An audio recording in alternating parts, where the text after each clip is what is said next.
selamat datang. Pernah kepikiran nggak gimana caranya sebuah negara yang isinya ratusan suku, bahasa, dan budaya yang beda-beda banget bisa tetap jadi satu? Nah, Indonesia itu punya jawabannya, sebuah filosofi kuno. Dalam beberapa menit ke depan, kita bakal bedah gimana semboyan ini jadi kunci buat mengelola semua perbedaan yang luar biasa ini.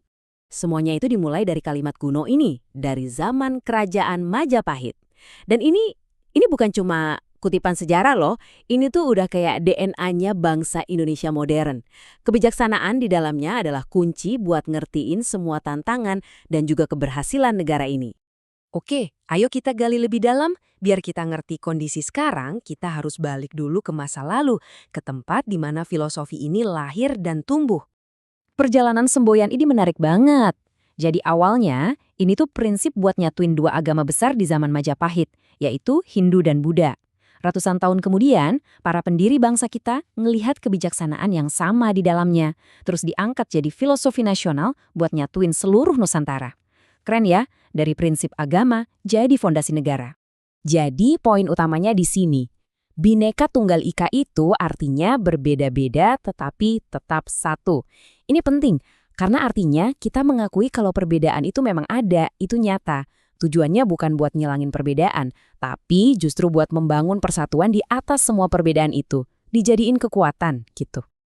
Tapi ayo kita jujur, ngelola keberagaman yang segini banyaknya itu, ya bukan kerjaan gampang. Sekarang kita coba lihat deh, betapa kompleksnya realitas yang harus dihadapi oleh semboyan ini. Coba dia lihat skala keberagaman di Indonesia ini. Kita nggak cuma ngomongin beberapa perbedaan, tapi berlapis-lapis. Mulai dari ratusan suku dan bahasa, berbagai agama yang diakui resmi, sampai beda status sosial, ekonomi, bahkan gender. Ini tuh kayak mosaik yang rumit dan detail banget. Nah, ini dia nih yang menarik. Keberagaman itu ibarat pedang bermata dua. Di satu sisi, ini adalah sumber kekayaan budaya yang nggak ada duanya, bikin identitas bangsa kita kuat dan jadi pendorong kreativitas. Tapi, di sisi lain, kalau nggak dikelola dengan benar, ini bisa jadi sumber gesekan, diskriminasi, bahkan konflik sosial yang bisa memecah belah bangsa. Sekarang, kita fokus dulu ke sisi masalahnya. Biar bisa nemuin solusi, kita harus paham dulu apa sih konflik sosial itu dan datangnya dari mana. Gampangnya gini. Konflik sosial itu terjadi kalau ada benturan. Bisa benturan kepentingan, benturan nilai-nilai, atau benturan tujuan.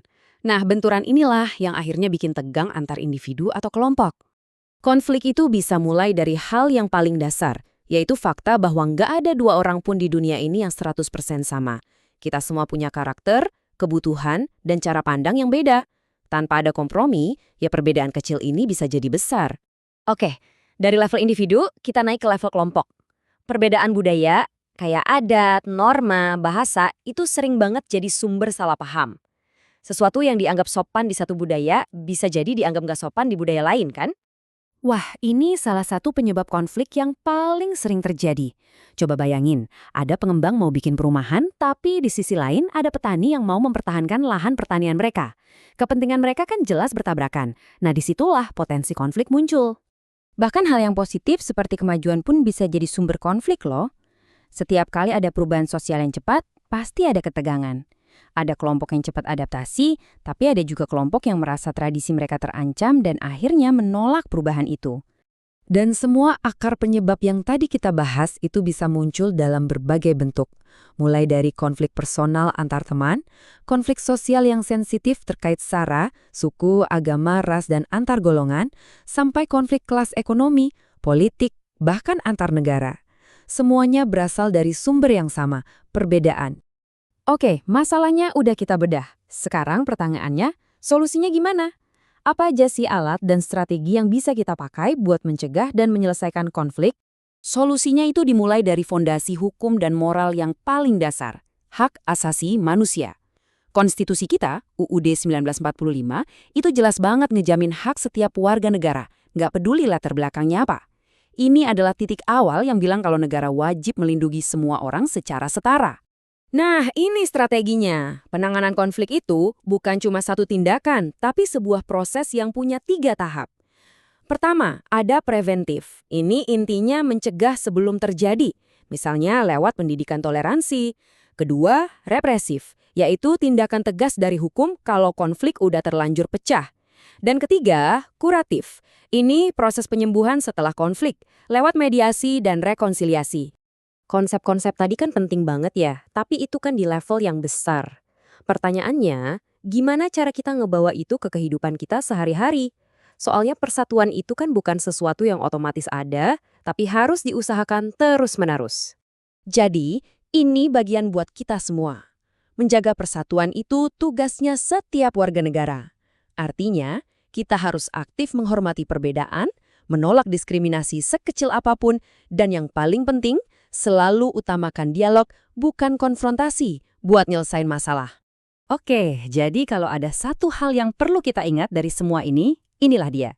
Keberagaman itu fakta, sesuatu yang nggak bisa kita hindari. Tapi persatuan itu adalah pilihan. Pilihan sadar yang harus kita ambil dan perjuangkan setiap hari. Ini adalah keseimbangan yang harus terus dijaga lewat kebijakan negara dan juga tindakan kita masing-masing. Sebagai penutup, saya mau ninggalin satu pertanyaan buat kita renungkan. Kalau kita bayangin sebuah bangsa itu kayak sebuah percakapan besar, gimana caranya kita bisa mastiin setiap suara yang berbeda-beda itu bisa didengar dan dihargai tanpa malah jadi kebisingan yang ngerusak harmoni kita bersama? Coba kita pikirkan sama-sama.